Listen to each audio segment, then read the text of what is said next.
Muy buenos días y buenas tardes a todos desde el soleado Dubái. Hoy vamos a hablar sobre una prometedora tecnología de fusión nuclear que podría revolucionar el sector energético. Nuestro invitado es el Dr. Yeshayahu Eisenberg, director general y cofundador de Metatron NRG. Él lidera un proyecto para desarrollar reactores nucleares compactos que tienen el potencial de transformar por completo la industria energética. La empresa Metatron está trabajando en la creación de reactores de sobremesa que representen una alternativa accesible y escalable a los combustibles fósiles. En el futuro, estas instalaciones podrían suministrar energía tanto a los hogares como a la industria. Dr. Yeshayahu, le damos una cordial bienvenida y le agradecemos por acompañarnos hoy. Gracias a ustedes. Bien, doctor, tengo muchas preguntas. Lo primero que me viene a la mente cuando oigo hablar de un reactor nuclear de sobremesa es, ¿qué tamaño tiene realmente este dispositivo y cuán seguro es? Por ejemplo, ¿de verdad se puede colocar un reactor nuclear sobre una mesa? Es completamente seguro y, de hecho, es un dispositivo bastante compacto. Su núcleo es un pequeño tubo y a su alrededor se encuentran los componentes adicionales. En conjunto, el tamaño del aparato será más o menos como el de un ordenador de sobremesa, dentro de esos márgenes. La razón por la que se considera seguro radica en las características de la tecnología, porque se trata de fusión nuclear, que ocurre de una manera completamente diferente a la reacción de fusión caliente convencional. Como saben, las reacciones termonucleares en el Sol y en los laboratorios terrestres se basan en la fusión caliente. Es en esta área en la que se ha trabajado, al menos, durante los últimos 8 años. Y cuando entremos en los detalles técnicos, me será más fácil explicar por qué este dispositivo es realmente seguro. Bien, muchas gracias. Entonces, en esencia, ahora tiene el tamaño de un ordenador de sobremesa, ¿verdad? Como un ordenador que se puede colocar sobre la mesa y que puede ser una fuente de energía. Así es. Sabe, más adelante explicaré con más detalle la idea principal. La existencia de plasmoides. Estos plasmoides tienen un tamaño de varios micrómetros y son precisamente los que catalizan el proceso de fusión. En principio, si estos diminutos objetos pueden iniciar una reacción nuclear, resulta evidente que el dispositivo no tiene por qué ser grande, ya que los plasmoides en sí son muy pequeños. E incluso si hay una gran cantidad de ellos, igualmente no ocupan mucho espacio. Y esa es la idea clave.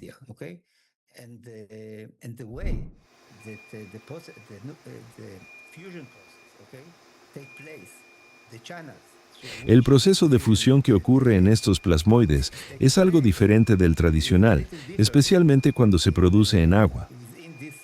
Sin embargo, también difiere en general de los esquemas clásicos de fusión nuclear. Este hecho está confirmado. Numerosos experimentos, realizados no solo por nosotros, sino también por otros científicos, han demostrado que en este proceso no se genera radiación. En realidad, desde el punto de vista teórico surge la pregunta, ¿por qué ocurre esto? Existen algunas explicaciones al respecto, pero sinceramente, no estoy seguro de que alguien comprenda completamente cuál es la causa. Digamos, es un hecho comprobado experimentalmente. Antes de que pasemos a los detalles técnicos del dispositivo, ¿podría contar brevemente a nuestros espectadores cómo surgió esta idea? Después de todo, estamos hablando de una investigación realmente fundamental. Se podría decir, de un avance científico. Entonces, ¿cómo nació esta idea? ¿Cuál fue su camino hacia ella? En realidad, no fue idea mía. Hace mucho tiempo conocí a Clara Szalay. Ella tenía una idea sobre un dispositivo capaz de generar fusión nuclear. Colaboraba con un profesor de física de la Universidad Bar-Ilan. Él estaba realmente entusiasmado con estas ideas. Intentaban explicarme en qué estaban trabajando, pero en ese momento no entendía nada y no creía que eso pudiera funcionar en absoluto. Tenía una actitud bastante escéptica. Más tarde supe del trabajo del científico Ken Shoulders. Fue él quien, a principios de los años 80, descubrió un tipo especial de plasmoide que puede existir. Algunos científicos afirman que estos plasmoides pueden durar horas e incluso más.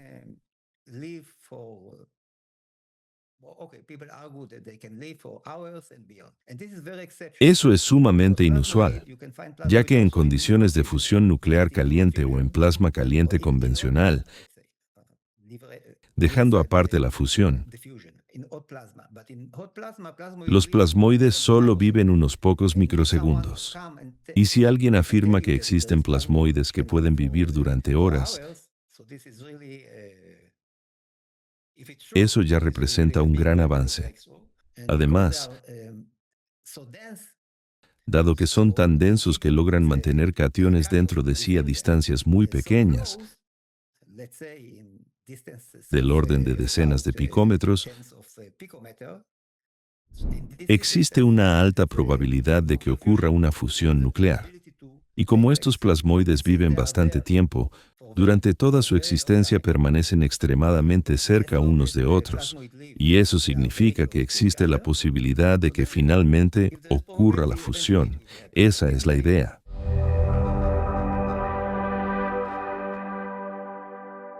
De hecho, no somos los primeros en afirmar que este tipo de plasmoides puede catalizar la fusión nuclear. Sin embargo, con el tiempo llegamos a la conclusión de que en nuestro sistema se forman tres tipos distintos de plasmoides. Y lo especialmente importante es que uno de ellos es un nuevo tipo, que posee una estabilidad completa. Ahora piensen en esto. Tenemos plasma. Generamos plasma bajo el agua. Este plasma se organiza en forma de, digamos, pequeños torbellinos.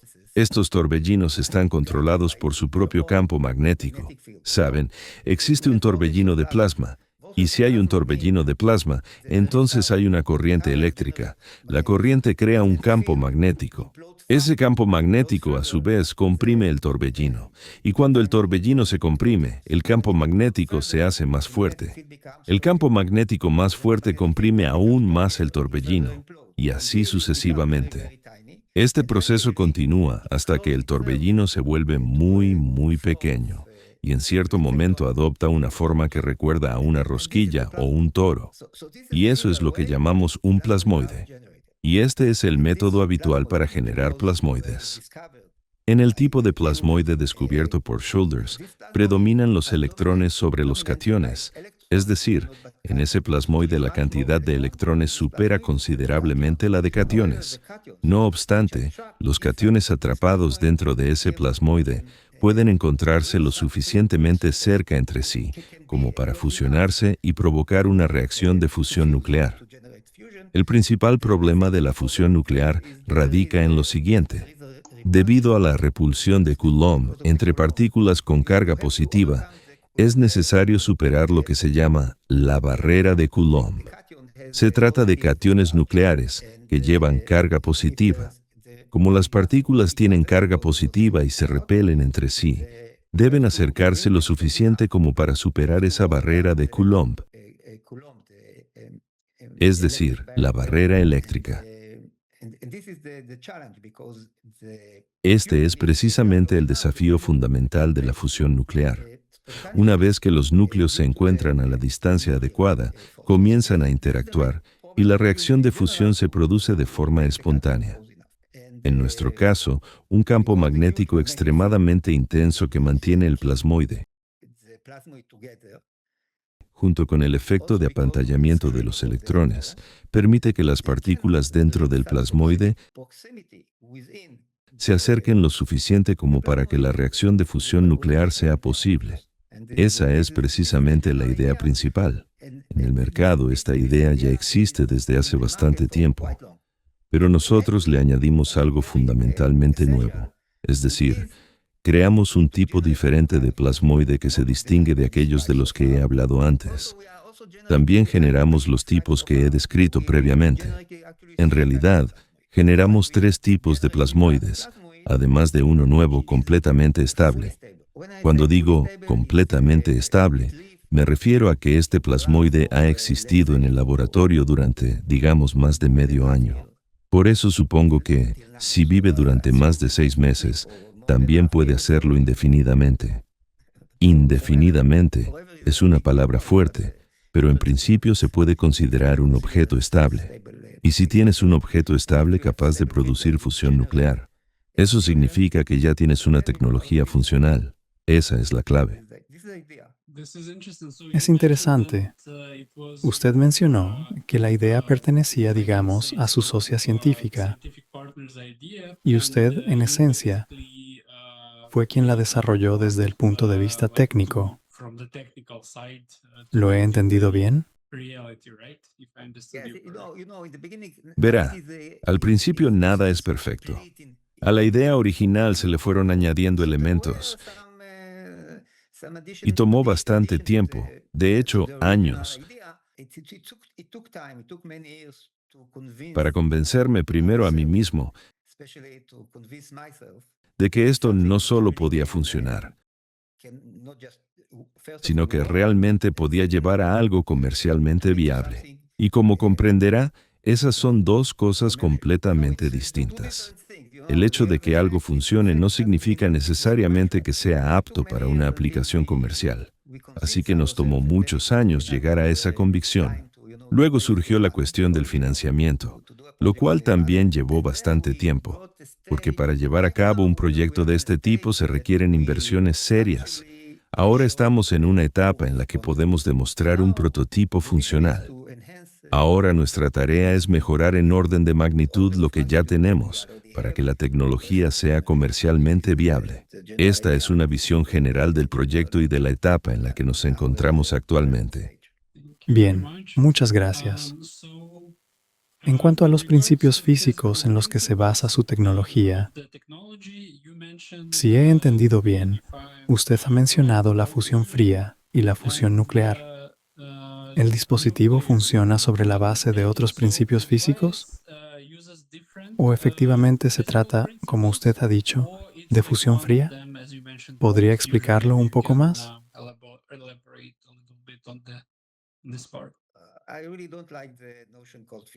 Para ser honesto, no me gusta el término fusión fría. Nosotros trabajamos con plasma y fusión fría normalmente se refiere a algo completamente distinto. Hoy en día, todo este campo que incluye muchas líneas de investigación, ideas, modelos y paradigmas, ha recibido un nombre más general: reacciones nucleares de baja energía o LENR, Low Energy Nuclear Reactions. Pero los plasmoides con los que trabajamos poseen una energía colosal. Por eso decir que esto es de baja energía no refleja del todo la naturaleza de los plasmoides. Sin embargo, a la gente le gusta clasificarlo todo, y dentro de la terminología existente, nuestro trabajo está clasificado como el campo de las reacciones nucleares de baja energía. No podemos hacer nada al respecto, lo que realmente es nuevo en nuestro enfoque. Bueno, sí, existen otros proyectos que trabajan en una dirección similar, por ejemplo, ENG8.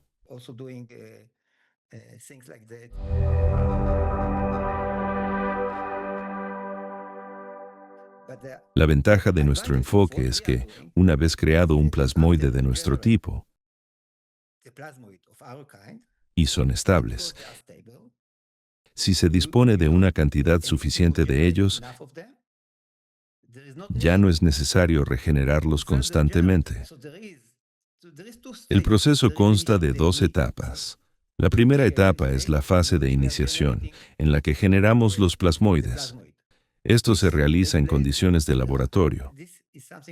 Utilizamos impulsos bastante potentes, un alto voltaje del orden de 20 kilovoltios, además de una frecuencia muy elevada y una duración extremadamente corta de los propios impulsos. La duración de los impulsos es de apenas unos pocos nanosegundos. Para generarlos, empleamos campos magnéticos especiales, una configuración particular del dispositivo, ciertos materiales, etc. Es en estas condiciones donde se produce la formación de los plasmoides. Nuestros plasmoides permanecen en el fondo del tubo de reacción. Después pasamos de los impulsos de alto voltaje a la aplicación de una tensión continua muy baja, del orden de 20 a 50 voltios.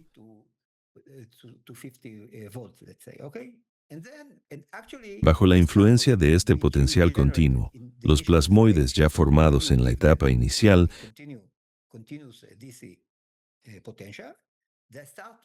comienzan a autoorganizarse en estructuras colectivas. Aunque cada plasmoide individual es extremadamente pequeño, la estructura que forman colectivamente es lo suficientemente grande como para poder verla a simple vista. Se trata de una formación bastante grande, compuesta por un número enorme de plasmoides.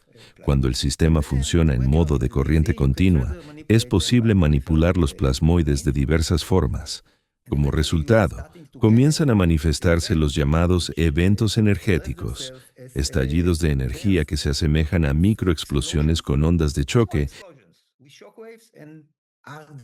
y acompañados por la liberación de energía. Sin embargo, en esta etapa, la frecuencia de estos eventos aún no es suficiente como para que la instalación pueda tener éxito comercial.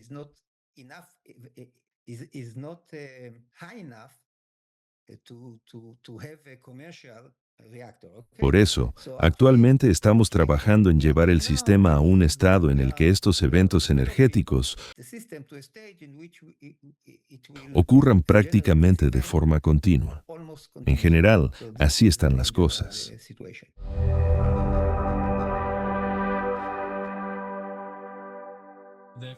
Bien, cuanto más avanzamos, más interesante se pone.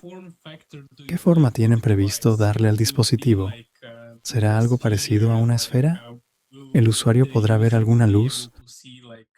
¿O el propio plasmoide? ¿Y qué materiales planean utilizar? Por el momento, si hablamos, por ejemplo, de viviendas o pequeños negocios, necesitamos un dispositivo capaz de generar unos 10 kilovatios.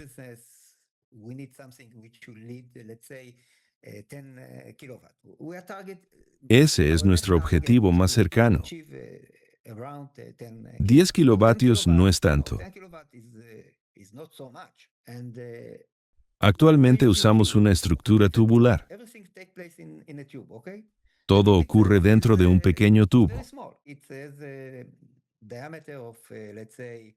Su diámetro es de aproximadamente entre 50 y 80 milímetros. Es con esas dimensiones con las que estamos trabajando ahora. En el futuro, por supuesto, será posible fabricar estructuras más grandes, pero por ahora es así. Este tubo y los materiales que contiene son, en esencia, el corazón del generador. El dispositivo siempre requiere una pequeña tensión continua de entrada. Puede ser una batería, o también se podrá redirigir una parte de la energía de salida nuevamente hacia la entrada.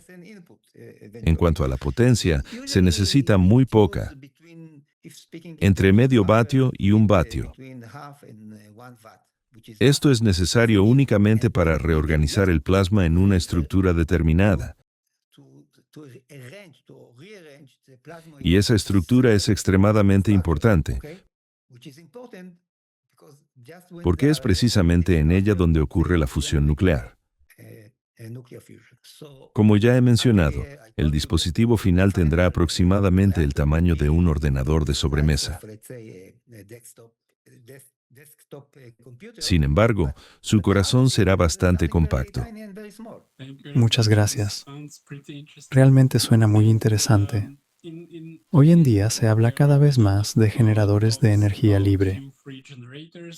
Y parece que tecnologías de este tipo se han estado desarrollando desde hace bastante tiempo. Pero recién ahora el mundo ha comenzado a hablar seriamente sobre formas más sostenibles y limpias de obtener energía, especialmente en el contexto de las crecientes catástrofes climáticas. ¿Cómo surgió por primera vez la idea de utilizar plasmoides como fuente de energía en su dispositivo? ¿Y por qué precisamente el plasma? Este tema se ha debatido desde hace ya bastante tiempo. Existen numerosos experimentos en los que se observa lo siguiente. Al generar una descarga de plasma, por ejemplo, bajo el agua o en un gas enrarecido, aparecen sustancias que antes no estaban presentes y que solo pueden formarse como resultado de reacciones nucleares. La gente ya conocía estas propiedades especiales, pero nuestra principal diferencia es que nosotros creamos un tipo especial de plasmoides que son mucho más prometedores para la generación de energía precisamente porque son estables. Eso significa que no necesitamos generarlos continuamente, como ocurre en otros proyectos. En muchos otros proyectos, los plasmoides deben generarse de forma continua, lo que implica que también hay que generar plasma constantemente, porque primero se crea el plasma, luego de ese plasma se forman los plasmoides, y son los plasmoides los que catalizan las reacciones de fusión nuclear. En nuestro caso, la novedad radica en que, una vez creados nuestros plasmoides, ya no es necesario seguir generando plasma para formar nuevos plasmoides, porque ya contamos con plasmoides estables que no se desintegran. Y si no se desintegran, entonces no hay necesidad de crear plasmoides una y otra vez. Esto simplifica radicalmente todo el sistema. Esa es la diferencia fundamental de nuestro enfoque. Tenemos un pequeño tubo en el que los plasmoides siguen existiendo incluso después de desconectar la fuente de alimentación externa.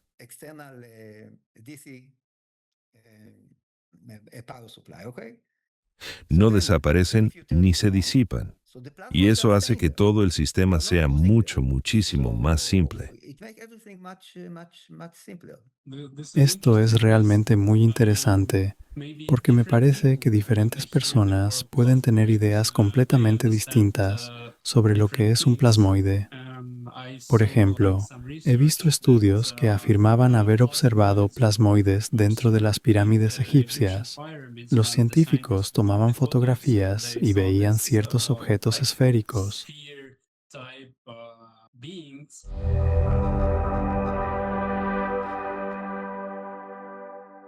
Y ahora, volviendo a su dispositivo, hagamos un resumen para nuestros espectadores. Usted ha mencionado que dentro de ese tubo hay un determinado esquema que crea un toro y genera plasma. Y luego, ese plasma se convierte en un plasmoide. ¿Podría, por favor, explicar en términos sencillos para los espectadores que no están tan familiarizados con la ciencia qué es un plasmoide en el contexto de su dispositivo? ¿En qué se diferencia de un plasma convencional? ¿Y cuál es la diferencia entre su enfoque y otras tecnologías que también utilizan plasma? En nuestro sistema hay varias diferencias clave, diría incluso fundamentales. Por supuesto, al igual que en otros dispositivos similares, nosotros también generamos plasma. Eso es algo común, no hay nada único en ello. Sin embargo, lo hacemos de una forma un poco distinta. Dentro del tubo tenemos dos tipos de líquidos. Uno de ellos es agua pesada, conocida como óxido de deuterio, y la necesitamos para la fusión nuclear. Dos átomos de deuterio se fusionan y forman helio. En este tipo de reacciones pueden generarse helio 3 y tritio, pero en nuestro caso se produce principalmente helio 4. Además, tenemos otro material, más pesado, que también se encuentra en estado líquido.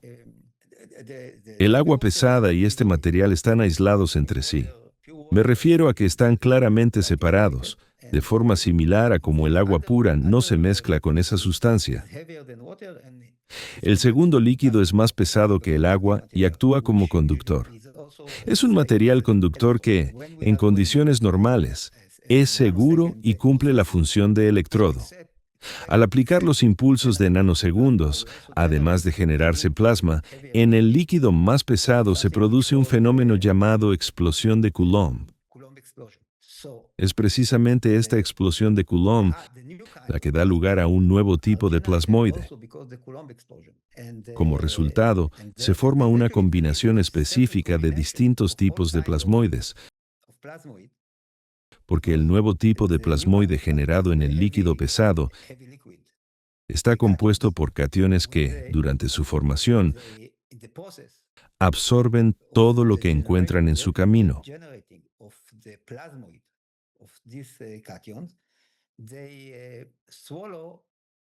Es decir, cationes de deuterio y otros tipos de plasmoides que se generan mediante el método más común de descarga de plasma.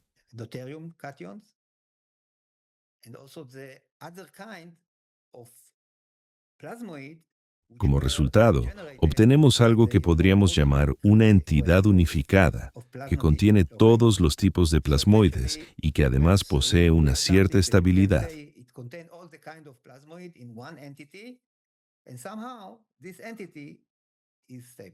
Aquí intervienen dos principios. Uno de ellos es la explosión de Coulomb, que requiere no solo una frecuencia muy alta, sino también impulsos ultracortos, del orden de unos pocos nanosegundos. El otro principio es el método común de generación de plasmoides a partir del plasma. Sin embargo, una parte de los plasmoides formados de esta manera son semiestables, no viven para la eternidad. Los plasmoides que se generan a partir del líquido pesado son estables, pero además absorben. Simplificándolo un poco, durante su formación, como ya he mencionado, absorben todo lo que encuentran a su paso, incluidos otros tipos de plasmoides. Como resultado, dentro de ese plasmoide se acumula una gran cantidad de material. A este plasmoide lo llamamos Metatron. Es también el nombre de nuestra empresa. Saben, existe el electrón, el protón y ahora también el Metatron. De hecho, esta criatura es la base de nuestro invento. Es una nueva criatura. Quiero añadir que todavía es necesario seguir trabajando en esto, en la etapa que llamamos la fase continua, cuando se aplica un potencial bajo al sistema. Con ese potencial bajo, el sistema puede funcionar prácticamente de forma indefinida. Además, podemos controlar el proceso mediante diversas tecnologías para intensificar la reacción de fusión nuclear.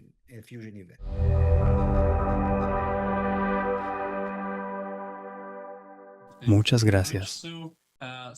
Según entendí, el prototipo de laboratorio de este dispositivo es un equipo que opera con alta frecuencia, como usted ha mencionado, mediante el cual se inicia la reacción, se estabiliza, y luego, cuando la reacción se estabiliza, el plasmoide, como usted ha explicado, se genera y continúa existiendo. Y solo después de estabilizarse la reacción, el dispositivo estará disponible para el consumidor final. ¿Podría compartir si esa frecuencia se genera mediante ondas sonoras o...? No, esa frecuencia es eléctrica. Es un impulso eléctrico, no sonoro. El impulso sonoro también puede desempeñar un papel aquí, pero no en esta etapa. No digo que el ultrasonido no sea importante, pero en esta fase usamos impulsos de altísimo voltaje, de unos 20 kilovoltios. Es con eso con lo que trabajamos habitualmente. Esos valores pueden variar dentro de ciertos márgenes. También trabajamos con una frecuencia muy alta. Usted sabe que alta frecuencia es un concepto relativo cuando hablamos de 20 kilovoltios. Alta frecuencia significa, digamos, 10 kilohertz. Si lo comparamos con las frecuencias de radio, sería una frecuencia muy baja. Pero para un voltaje tan alto, se considera una frecuencia alta. Y nosotros trabajamos con una frecuencia de 10 o 20 kilohertz. Configuramos todos estos parámetros con bastante facilidad. Pero créame, cada paso aquí es muy importante y cada parámetro es absolutamente crucial. Si se utilizan los parámetros equivocados, no funcionará. Es así de simple. Lo que le estoy contando ahora no son detalles menores. Es necesario ajustar con gran precisión los parámetros que se utilizan para crear este tipo de dispositivos. Entiendo. Entonces, por lo que he comprendido, desde el punto de vista del usuario, la seguridad del dispositivo se debe a que la reacción funciona a baja frecuencia. Ahora estamos hablando del dispositivo final.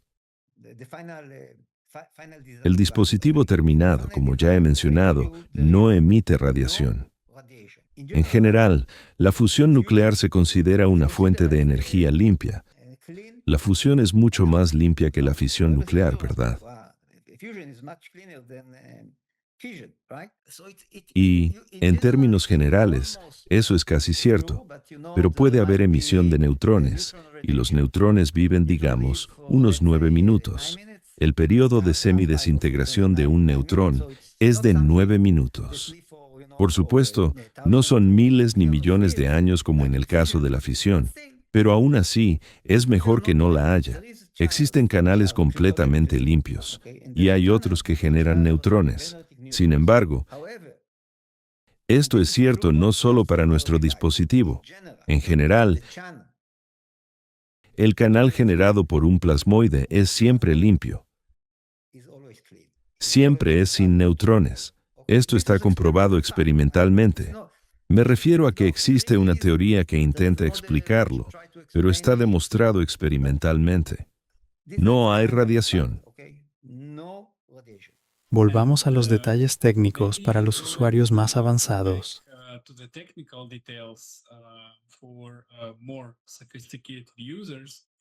¿Qué parámetros, temperatura, voltaje, presión, se requieren para iniciar esta reacción y cuáles se necesitan para mantenerla?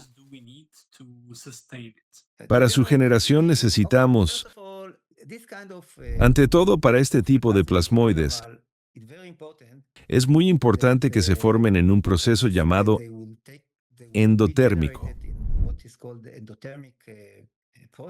es decir, un proceso en frío. Si hay calentamiento, el plasmoide no se genera. Y como ya he mencionado, utilizamos impulsos muy cortos. Estos impulsos son tan breves que no calientan el plasmoide. Se pueden aplicar durante varias horas y la temperatura tal vez solo aumente unos pocos grados Celsius. Eso es lo primero. En cuanto a las especificaciones técnicas más detalladas, como ya he dicho, usamos un generador de impulsos que está en la fase de arranque. Un generador de impulsos con una potencia de 20 kilovoltios, digamos con una frecuencia de al menos 10 kilohertz y una duración de pulso muy corta, de unos 5 nanosegundos. Por supuesto, hay electrodos. Hay un electrodo especial. Como ya he mencionado, utilizamos dos líquidos. Básicamente, eso es todo lo que hacemos. También hay un imán que genera un campo magnético muy fuerte, más de 1,5 teslas, lo cual es bastante. Pero una vez que todo está generado, el campo magnético ya no es necesario, aunque durante la generación sí es imprescindible. Eso es muy importante. En realidad, todo es bastante simple. Claro, hay una configuración específica del electrodo, pero eso ya entra en detalles técnicos. Quería preguntarlo porque para mí hay demasiados detalles técnicos aquí. Se me ocurrió la idea de que quizás el campo magnético o el toro, el campo magnético que usted ha mencionado, entiendo bien que ayuda a mantener la reacción y asegurar el funcionamiento estable del dispositivo. En cierto sentido, sí ayuda. Ahí ocurre una cierta rotación y hay radiación sincrotrón. Resulta que todas estas cosas que suceden son importantes por distintas razones. Y seré sincero con usted, no entiendo del todo el porqué, el núcleo del fenómeno. Hay una visión conceptual. A menudo realizamos un experimento y cambiamos de opinión. Nos damos cuenta de que las cosas no están ocurriendo como pensábamos. Y hay fenómenos que no puedo explicar completamente. Es un campo nuevo, ¿sabe? Pero hay una visión conceptual dentro del cual trabajo y también hay resultados experimentales que nos muestran hacia dónde seguir avanzando.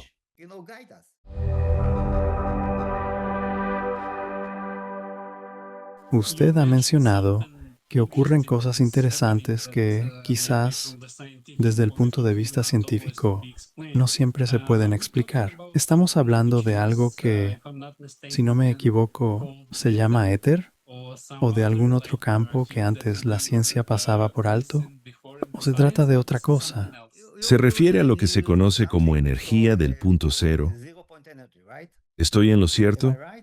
¿Sabe lo que es la energía del punto cero? Lo que usted llama éter. Bueno, llamémoslo vacío físico. Y el vacío físico contiene una cantidad infinita de energía. Eso es algo bien conocido. Cualquier físico estará de acuerdo con eso. El problema está en cómo extraer esa energía.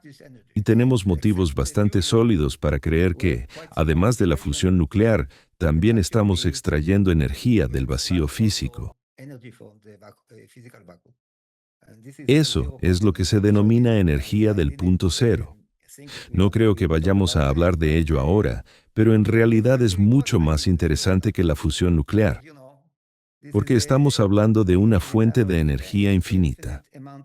Extraer energía del vacío es, en esencia, el objetivo supremo. Yo realmente creo que nuestro dispositivo es capaz de hacerlo, y tenemos razones fundamentadas para pensar que lo está haciendo. Además de la fusión nuclear, también hemos observado otros fenómenos extraños que, en mi opinión, son manifestaciones de la extracción de energía del vacío físico. Existe el llamado efecto Casimir, que consiste en lo siguiente. Si se toman dos placas y se colocan muy cerca una de la otra,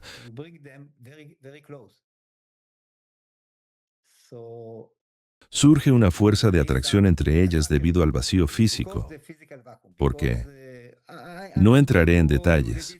Está relacionado con la electrodinámica cuántica, o en un sentido más amplio, con la teoría cuántica de campos. Y la interacción entre plasmoides puede generar ese efecto. La interacción entre el efecto Casimir y el dipolo magnético del plasmoide es muy intensa y puede provocar vibraciones. Y cuando hay vibraciones de dipolos magnéticos o de una carga magnética, eso es radiación, es energía. Y de hecho, hemos observado algo similar. Aún es pronto para hacer grandes afirmaciones, pero sí, tengo grandes expectativas con respecto a este dispositivo. ¿Podría contarnos sobre las dificultades técnicas con las que se encontró durante el trabajo? O tal vez hubo descubrimientos interesantes. Ya ha mencionado algunos momentos llamativos. Pero quizás podría dar algunos ejemplos más de tareas complejas y descubrimientos inesperados que surgieron en el proceso. Cuando empezamos, yo me apoyaba en el tipo habitual de no plasmoides que descubrió Shoulders. No esperaba que apareciera un nuevo tipo de plasmoides que fueran completamente estables desde el principio. Eso fue lo principal que nos sorprendió. No lo esperábamos. Si hablamos del futuro, puedo decir con qué dificultades nos enfrentaremos. El protocolo para generar plasmoides ya está completamente definido. Si queremos, podemos crear cada vez más plasmoides. Pero la siguiente etapa, cuando ya los tenemos, es que necesitamos controlarlos en un modo continuo de corriente directa.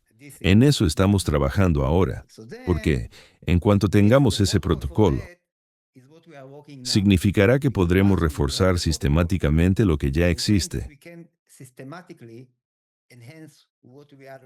Y entonces, el cielo dejará de ser el límite. A eso nos dedicamos ahora, a desarrollar el protocolo completo. Y ese protocolo incluye ciertas manipulaciones.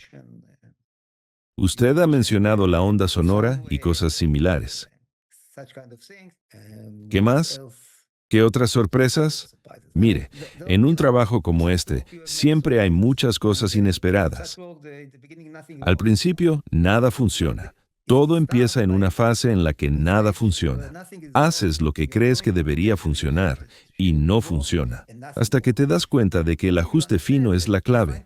El ajuste fino es necesario siempre, durante todo el proceso, porque al final, esto es un trabajo muy delicado y preciso.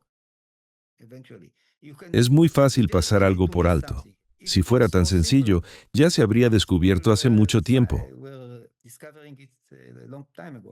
Y hay que creer. Si uno cree, está dispuesto a trabajar más y no rendirse. Y si no te rindes, al final, todo sale bien. Así que eso fue lo que le motivó a no detenerse. Usted realmente quería que esto ocurriera. Yo estaba convencido de que iba a ocurrir. Y cuando no ocurría, tenía dos opciones. O estaba equivocado, o estaba haciendo algo mal. Y son dos cosas muy distintas. Al final, funcionó. Qué bien. ¿Y qué resultados verificables han logrado hasta ahora? ¿Hay alguna medición que indique reacciones nucleares o una liberación de energía significativa? Sí. Como he mencionado, llegamos a una etapa en la que solo quedaba agua en el sistema y algún líquido. En esas condiciones, no debería ocurrir absolutamente nada, especialmente con un voltaje de entrada tan bajo. Tensión baja, con una potencia muy pequeña de entre 0,5 y 1 vatio, es decir, prácticamente nada. Y de repente comenzaron a producirse picos de energía, en forma de explosiones, ondas de choque y descargas de arco. ¿Y cómo supimos que algo estaba ocurriendo? El sistema funcionaba de manera continua. Una mañana llegué y vi que se había quemado el fusible. Pensé, bueno, puede pasar. Y lo reemplacé. Pero luego volvió a suceder. En algún momento entendimos que un fusible no se quema sin motivo. Así que algo había pasado durante la noche.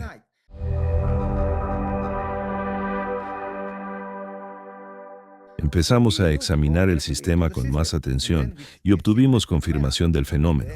Incluso si colocábamos un fusible de 6 amperios o más, igual se fundía. Así que tenemos razones sólidas para creer que estos picos están realmente acompañados por una liberación de energía.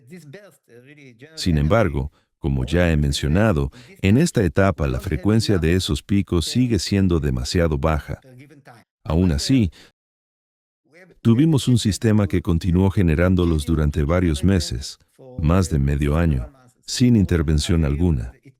Y consideramos esto como una evidencia de que está ocurriendo una fusión nuclear. Me refiero a que con este material, en condiciones normales, no debería pasar absolutamente nada, ni con ese material, ni con ese voltaje. Podrías dejar el sistema así eternamente y no sucedería nada. La corriente es muy débil, normalmente del orden de 10 miliamperios, algo así. Y de pronto, da un salto repentino a 6, 10 amperios o más. Dr. Yeshayahu, usted ha mencionado que los plasmoides pueden existir durante bastante tiempo. ¿Y cuáles son actualmente los indicadores de eficiencia? Normalmente, cuando se habla de fusión nuclear, se utiliza el parámetro Q, que es la relación entre la energía que se introduce en el sistema y la que se obtiene a la salida. Pero en nuestro caso, ese indicador no es especialmente aplicable. En primer lugar, como ya he mencionado, en esta etapa solo estamos obteniendo picos de energía breves, no una producción continua. En segundo lugar, no importa cuánta energía termine generándose. El sistema siempre requiere el mismo nivel de energía de entrada, porque esa energía no participa directamente en el proceso de generación, solo es necesaria para la formación del plasmoide. El plasmoide necesita una pequeña tensión externa de bajo voltaje para poder formarse. Y esa será siempre la misma tensión, el mismo nivel de energía de entrada. Así que, a diferencia del enfoque clásico, donde para obtener más energía en la salida se debe introducir más energía, en nuestro sistema eso no ocurre. Mire, muchos sistemas que funcionan con reacciones nucleares de baja energía producen calor. En nuestro sistema, vamos a obtener electricidad directamente. Por eso entendemos que no se calentará mucho. Quizás solo unos pocos grados.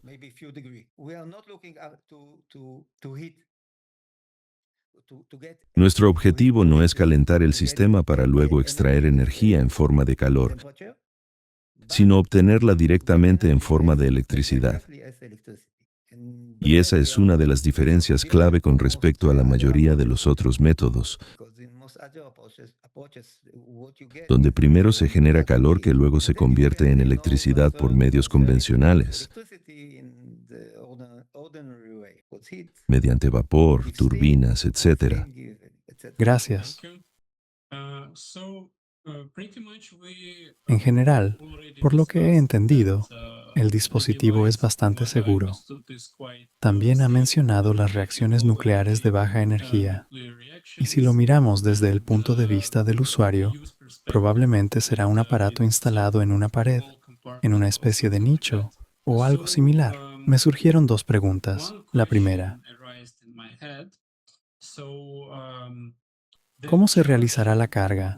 ¿Mediante cables, tecnología inalámbrica? ¿O estarán disponibles ambas opciones? Y la segunda, para resumir el tema de la seguridad, ¿qué mecanismos de protección estarán integrados en el dispositivo en caso de que algo salga mal? Entiendo que, cuando se oyen palabras como nuclear o fusión, inmediatamente suena a algo muy peligroso. Estoy seguro de que también surgirán dificultades regulatorias, porque la gente tiene ciertas ideas preconcebidas que no siempre corresponden con la realidad.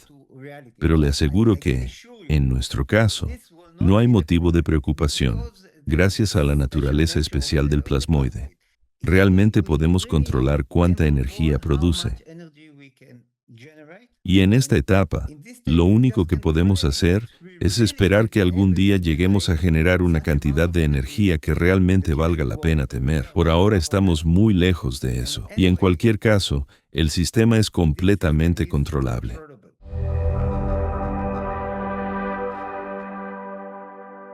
Hemos hablado sobre las medidas de seguridad, porque claro, cuando la gente escucha la palabra nuclear, lo único que conocen, o al menos la mayoría, son las centrales nucleares y ciertos eventos relacionados con ellas. Por eso hablamos de que el dispositivo será seguro y que, por supuesto, antes de salir al mercado, se someterá a muchas pruebas de laboratorio. Antes de lanzar el producto, también pondremos en marcha un proyecto piloto. Queremos asegurarnos de que el dispositivo pueda funcionar durante un largo periodo. Por eso, el proyecto piloto durará al menos un año. Y en cuanto al uso y la carga, supongamos que con este dispositivo quiero cargar mi teléfono, mi portátil o una lámpara junto a la cama, y el dispositivo estaría colocado, digamos, en una especie de nicho en la pared. ¿Qué métodos de carga estarán disponibles? ¿Los estándares a los que estamos acostumbrados, con cables? ¿O también habrá carga inalámbrica? Digamos que tenemos un solo dispositivo en el centro de la casa. ¿Será suficiente para cargar inalámbricamente todos los aparatos eléctricos? ¿Podría contarnos más sobre eso?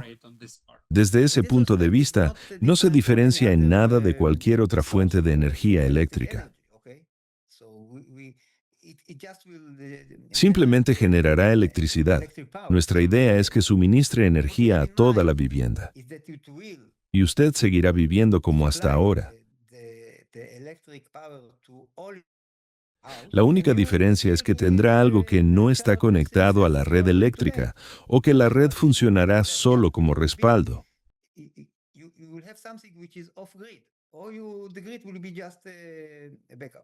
Esa es la esencia de la idea. Es decir, si el dispositivo genera la energía necesaria para todo su apartamento o casa, eso será suficiente. Entonces podrá cargar su teléfono u otros dispositivos del modo habitual, porque tendrá electricidad y ya no tendrá que preocuparse de dónde proviene. Para usted no cambiará nada. Será la misma electricidad que ahora. No habrá ninguna diferencia. ¿Podría contarnos un poco más sobre en qué fase de desarrollo se encuentran actualmente? Usted ha mencionado que aún quedará al menos un año de pruebas de laboratorio. Entonces, ¿cuándo podremos ver el prototipo, un dispositivo funcional? ¿Y cuándo estarán listos para la producción en masa? Planeamos lanzar un prototipo comercial dentro de 3 años. Y calculo que, después del piloto y todo lo demás, se necesitarán unos 2 años más para comenzar la producción real del dispositivo. Así que en unos 5 años, quizás menos. Pero sabe, no me gusta hacer promesas que luego decepcionen a la gente. Por eso digo que en 5 años estaremos preparados. Gracias. Sí, es un buen enfoque. Decir que tomará 5 años y luego hacerlo en 2. Eso sí sería impresionante. Es mejor que decir, lo haremos en 6 meses y acabar tardando 5 años. Lo haremos tan rápido como sea posible.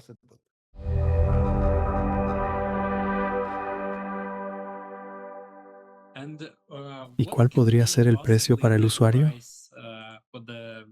¿Podría compartir una estimación aproximada del costo del dispositivo si se fabrica dentro del país? Puedo decirle ahora mismo cuál será el costo de fabricación de este dispositivo. Creo que estará entre $3,500 y $5,000. Ese es el costo aproximado. Entonces usted podría preguntar, ¿a qué precio lo vamos a vender? Hay 2 opciones. Podemos alquilarlo, como lo hace una empresa de suministro eléctrico convencional, cobrando en función del consumo. Podríamos ser un proveedor de ese tipo, o también podríamos vender los dispositivos directamente.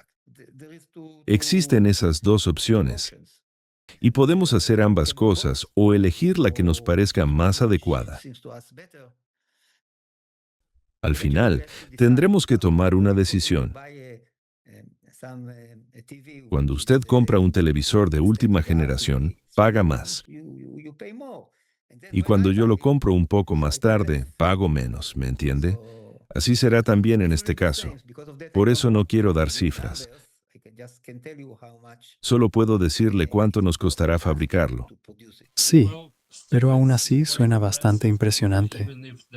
Incluso si el precio para, digamos, una vivienda estándar ronda los 10,000 o 15,000 dólares, no está nada mal si usted dice que eso sería suficiente para una casa de 2 o 3 plantas con una superficie de 200 a 400 metros cuadrados y todos los electrodomésticos. ¿Y cuál sería la vida útil de este dispositivo? ¿Requerirá mantenimiento o reparaciones? Este tipo de dispositivos en principio pueden funcionar durante 20 años.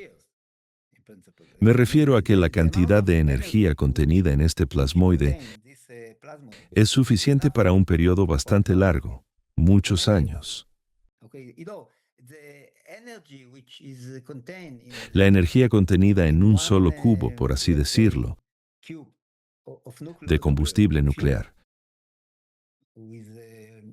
en comparación con el combustible químico,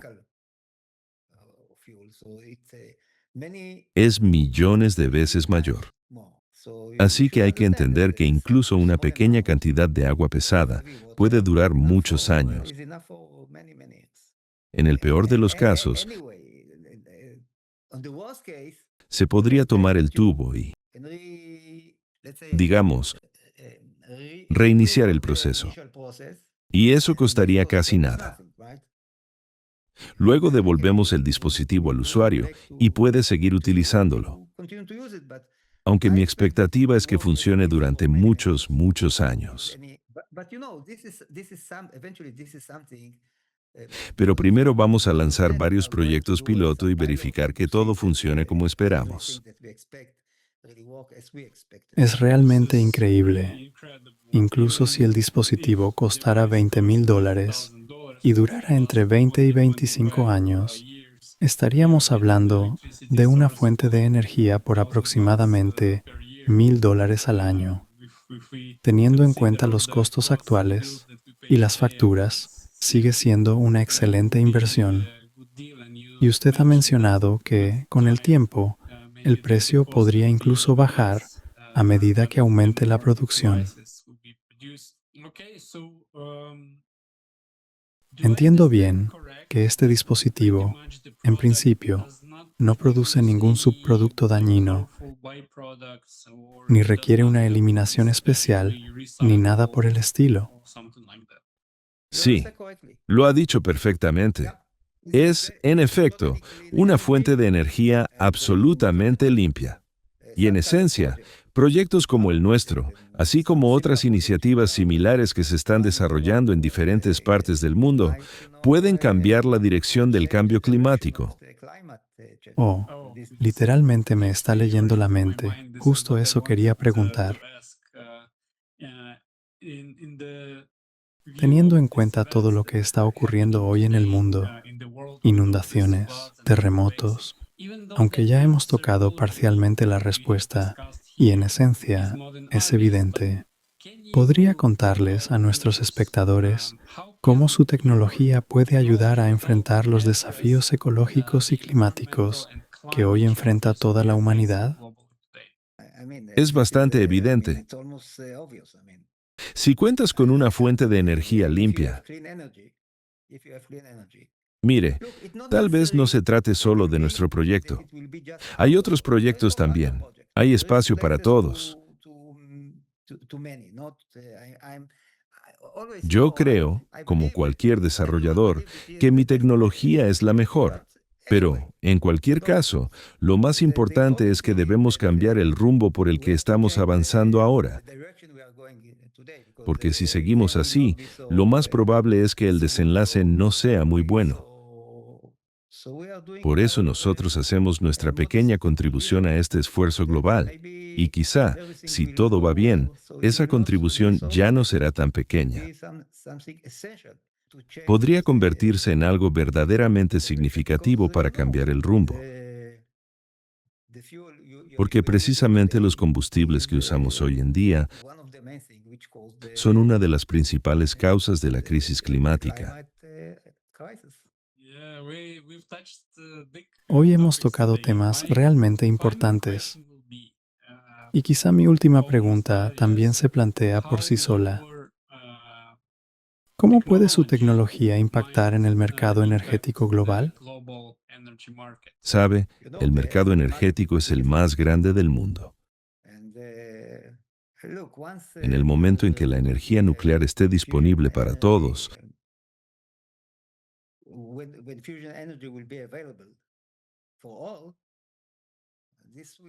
eso provocará un cambio geopolítico colosal.